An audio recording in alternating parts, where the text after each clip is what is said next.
Chapter 4, Confusion in the Marketplace. Indeed it was, for as they approached, Milo could see crowds of people pushing and shouting their way among the stalls, buying and selling, trading and bargaining. Huge wooden-wheeled carts streamed into the market square from the orchards, and long caravans bound for the four corners of the kingdom made ready to leave. Sacks and boxes were piled high, waiting to be delivered to the ships that sailed the sea of knowledge. And off to one side, a group of minstrels sang songs to the delight of those either too young or too old to engage in trade. But above all the noise and tumult of the crowd could be heard the merchants' voices loudly advertising their products. "Get your fresh-picked ifs, ands, and buts! Hey-ya! Hey-ya! Hey-ya! Nice ripe wares and whens! Juicy tempting words for sale!"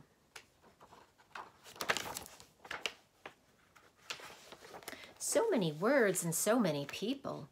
They were from every place imaginable, and some places even beyond that, and they were all busy sorting, choosing, and stuffing things into cases. As soon as one was filled, another was begun. There seemed to be no end to the bustle and activity. Milo and Tak wandered up and down the aisles looking at the wonderful assortment of words for sale. There were short ones and easy ones for everyday use, and long and very important ones for special occasions, and even some marvelously fancy ones packed in individual gift boxes for use in royal decrees and pronouncements. Step right up, fancy best quality words right here," announced one man in a booming voice. "Step right up. Ah, what can I do for you, little boy? How about a nice bag full of pronouns? Or maybe you'd like our special assortment of names." Milo had never thought much about words before, but these looked so good that he longed to have some. "Look, Tak," he cried. "Aren't they wonderful?" "They're fine if you have something to say," replied Tak in a tired voice, for he was much more interested in finding a bone than in shopping for new words. "Maybe if I buy some, I can learn how to use them," said Milo eagerly as he began to pick through the words in the stall. Finally, he chose 3 which looked particularly good to him: quagmire, flabbergast, and upholstery. He had no idea what they meant, but they looked very grand and elegant. "How much are these?" he inquired.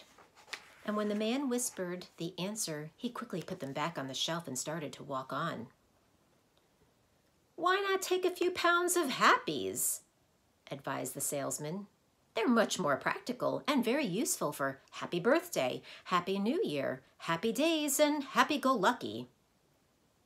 "I'd like to very much," began Milo, "but—" "Or perhaps you'd be interested in a package of goods.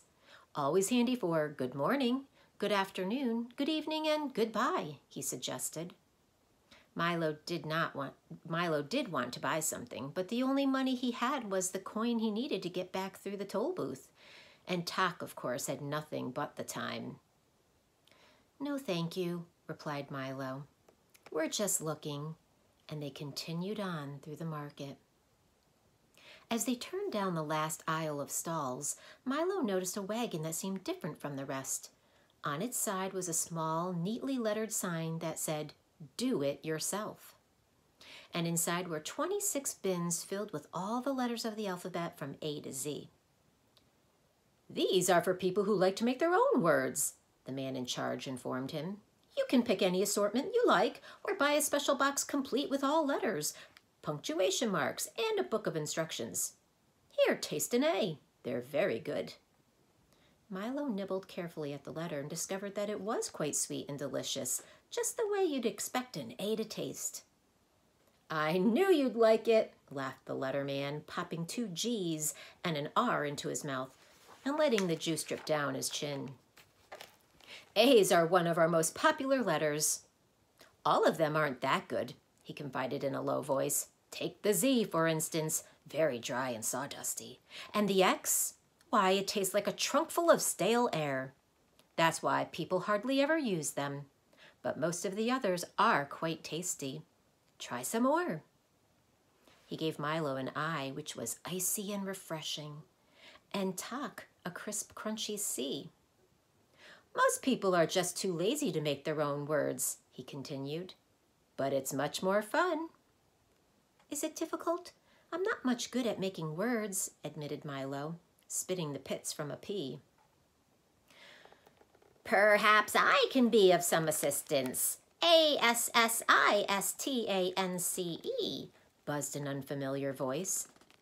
And when Milo looked up, he saw an enormous bee, at least twice his size, sitting on top of the wagon. I am the spelling bee, announced the spelling bee. Don't be alarmed. ALARMED. Tak ducked under the wagon, and Milo, who was not overly fond of normal-sized bees, began to back away slowly. I can spell anything. ANYTHING, he boasted, testing his wings. Try me, try me. Can you spell goodbye? Suggested Milo as he continued to back away. The bee gently lifted himself into the air and circled lazily over Milo's head. Perhaps, PERHAPS, you are under the misapprehension, MISAPPREHENSION, that I am dangerous, he said, turning a smart loop to the left. Let me assure ASSURE you that my intentions are peaceful, PEACEFUL. And with that, he settled back on top of the wagon and fanned himself with one wing. Now, he panted, think of the most difficult word you can and I'll spell it. Hurry up, hurry up. And he jumped up and down impatiently. He looks friendly enough, thought Milo, not sure just how friendly a friendly bumblebee should be, and tried to think of a very difficult word. Spell vegetable, he suggested, for it was one that always troubled him at school. That is a difficult one, said the bee, winking at the letterman. Let me see now.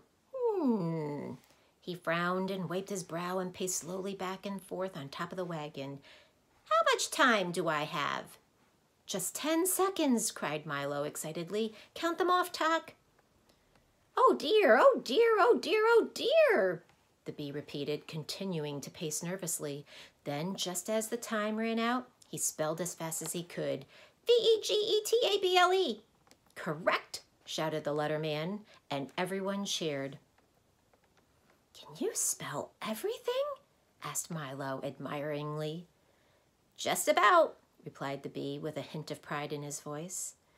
You see, years ago I was just an ordinary bee, minding my own business, smelling flowers all day, and occasionally picking up part-time work in people's bonnets. Then one day I realized that I'd never amount to anything without an education, and being naturally adept at spelling, I decided that Boulderdash!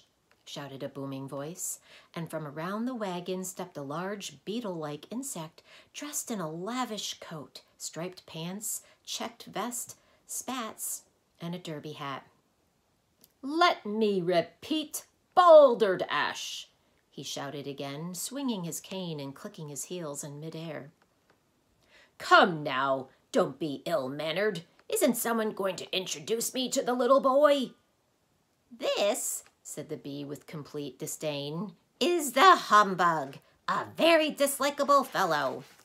Nonsense! Everyone loves a humbug, shouted the humbug. As I was saying to the king just the other day. You've never met the king, accused the bee angrily. Then, turning to Milo, he said, Don't believe a thing this old fraud says. Bosh, replied the humbug. We're an old and noble family, honorable to the core. Insecticus humbugium, if I may use the Latin. Why, we fought in the Crusades with Richard the Lionheart, crossed the Atlantic with Columbus, blazed trails with the pioneers, and today many members of the family hold prominent government positions throughout the world. History is full of humbugs. A very pretty speech, SPEECH, sneered the bee. Now, why don't you go away? I was just advising the lad of the importance of proper spelling. Bah, said the bug, putting an arm around Milo. As soon as you learn to spell one word, they ask you to spell another. You can never catch up.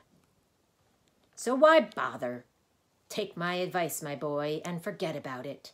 As my great-great-great-grandfather, George Washington Humbug, used to say.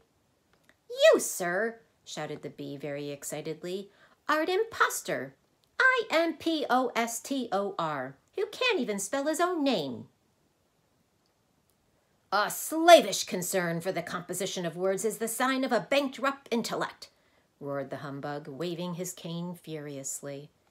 Milo didn't have any idea what this meant, but it seemed to infuriate the spelling bee, who flew down and knocked off the humbug's hat with his wing.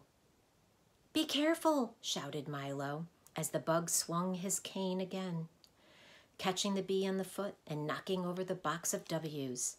My foot, shouted the bee. My hat, shouted the bug, and the fight was on. The spelling bee buzzed dangerously in and out of range of the humbug's wildly swinging cane as they menaced and threatened each other, and the crowd stepped back out of danger. There must be some other way to, began Milo, and then he yelled, Watch out! But it was too late. There was a tremendous crash as the humbug in his great fury tripped into one of the stalls, knocking it into another, then another, then another, then another, until every stall in the marketplace had been upset, and the words lay scrambled in great confusion all over the square. The bee, who had tangled himself in some bunting, toppled to the ground, knocking Milo over on top of him, and lay there shouting, Help! Help! There's a little boy on me! The bug sprawled untidily on a mound of squashed letters, and Tock, his alarm ringing persistently, was buried under a pile of words.